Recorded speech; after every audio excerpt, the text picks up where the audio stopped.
Senate committee also pressures Kushner lawyer to turn over more documents. Special counsel Robert Mueller's team in mid-October issued a subpoena to President Donald Trump's campaign requesting Russia-related documents from more than a dozen top officials, according to a person familiar with the matter.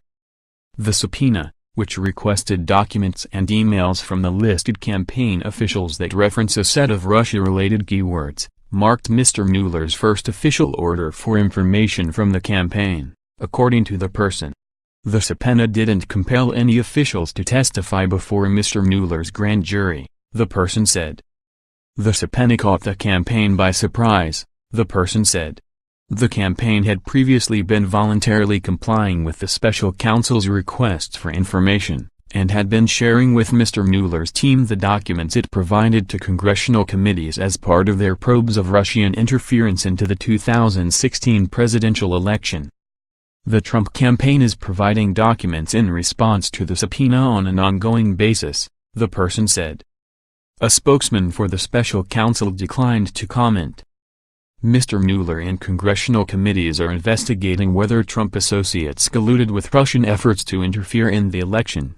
Mr. Trump has denied collusion by him or his campaign, and Moscow has denied meddling in the election.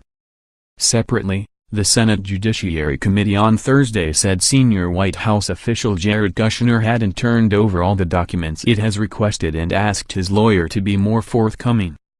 Congressional committees earlier this year asked the campaign to turn over Russia-related documents, emails and phone records dating back to June 2015, when Mr. Trump launched his campaign.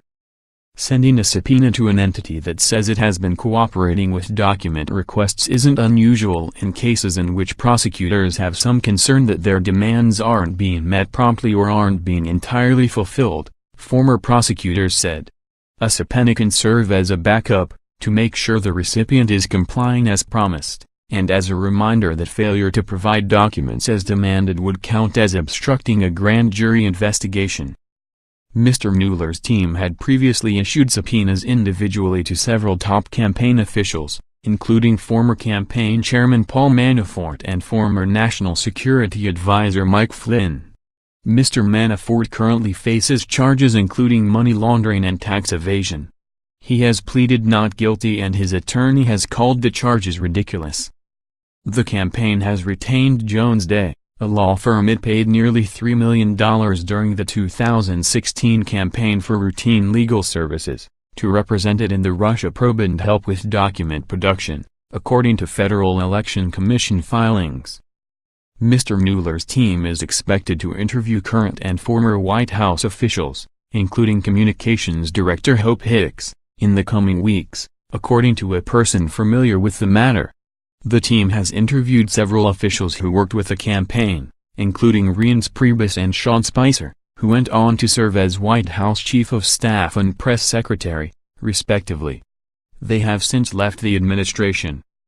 Congressional investigators, meanwhile, have expressed dissatisfaction with the document productions from top Trump officials, including Mr. Kushner, the president's son-in-law and former campaign aide who now serves as a senior White House advisor.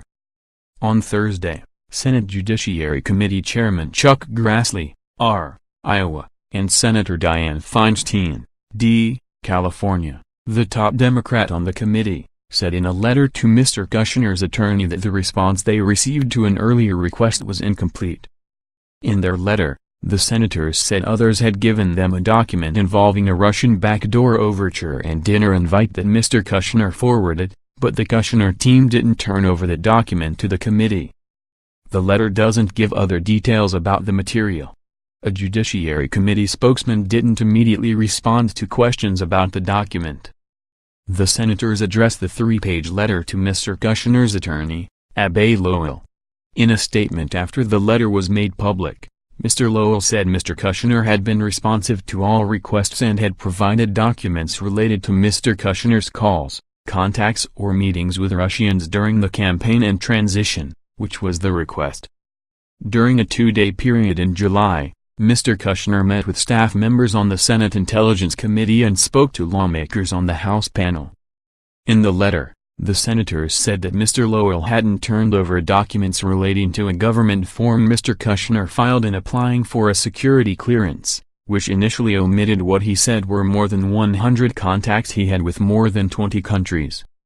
The two senators said Mr. Lowell had declined to produce records involving the form, known as an SF-86, on the basis that the documents are confidential and have been submitted to the FBI for its review. They asked Mr. Lowell to turn over the material nonetheless, saying there are no restrictions on Mr. Kushner providing it to the committee. The senators also said Mr. Kushner failed to provide email communications about WikiLeaks, the online operation that last year published a trove of damaging Democratic emails that the U.S. intelligence community concluded were stolen by Russian hackers.